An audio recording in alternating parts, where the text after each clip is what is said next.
नमस्कार दोस्तों, मैं हूं डॉक्टर सिमी सूद, डायरेक्टर नीलकंठ हाईवे हॉस्पिटल्स। आज हम जानेंगे कि क्या कैंसर के बाद भी मां बनना संभव है और इसी प्रकार से कि अगर महिला को टीबी की बीमारी है तो क्या वह मां बन सकती है कि नहीं।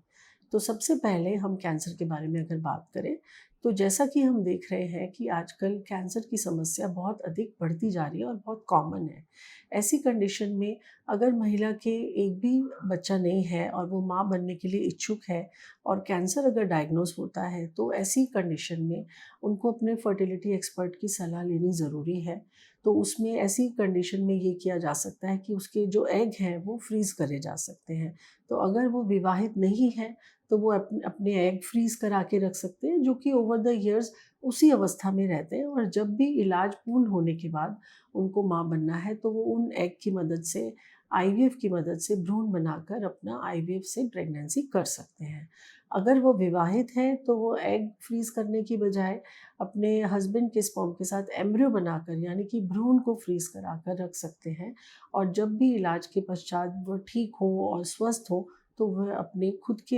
एग से प्रेगनेंसी धारण कर सकते हैं। कैंसर का ट्रीटमेंट करने से पहले ये ध्यान रखना है कि कैंसर के ट्रीटमेंट में 2-3 तरह का इलाज होता है, जैसे कि कीमोथेरेपी होता है, रेडियोथेरेपी होता है यानी यहाँ सर्जिकल प्रोसीजर होता है। तो ये तीनों ही ऐसा ट्रीटमेंट है जिसमें कि फीमेल की फर्टिलिटी अफेक्ट हो सकती है यानी कि उसके एग बनने की क्षमता पे प्रभाव पड़ सकता है। तो ये ट्रीटमेंट करने से पहले अगर हम अंड उत्सर्ग करा के यानी कि आईवीएफ की मदद से इंजेक्शंस की मदद से उनके एग बनाकर ये सिंपल एग को फ्रीज़ कर लें या फिर एम्ब्रियो फ्रीज़ कर लें और उसके बाद ही अपना कैंसर का ट्रीटमेंट स्टार्ट करें तो ये संभव है कि वो उसके बाद स्वस्थ होने पर अपना आईवीएफ से प्रेगनेंसी धारण कर सकते हैं।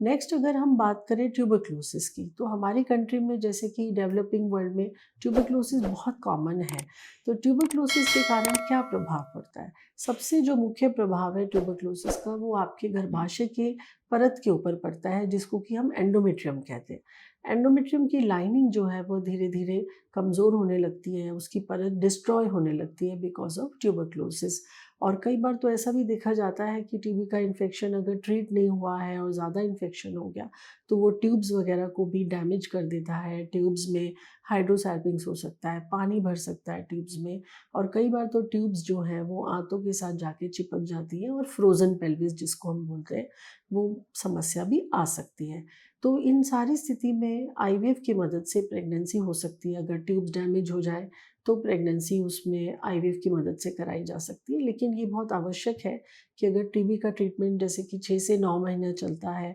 और अगर औरत के बीज बनने की क्षमता कम होती जा रही है तो इसमें ये इम्पॉर्टेंट है कि वो पहले अपने एग या फिर अपने एम्ब्रियो फ्रीज़ करा के रख लें और उसके पश्चात अपना टीबी का ट्रीटमेंट चालू रखें और जब वह गर्भाशय स्वस्थ हो जाए और जब पेशेंट हेल्दी हो जाए तो उसके बाद वो फ्रोज़न एम्ब्रियो से अपनी आईवीएफ की मदद से गर्भ धारण कर सकते हैं। तो उसमें प्रेगनेंसी होने की संभावना भी अधिक बढ़ जाएगी और कैरी होम बेबी रेट जिसको हम बोलते हैं कि अबॉर्शंस का रिस्क ये भी सब कम हो जाएगा।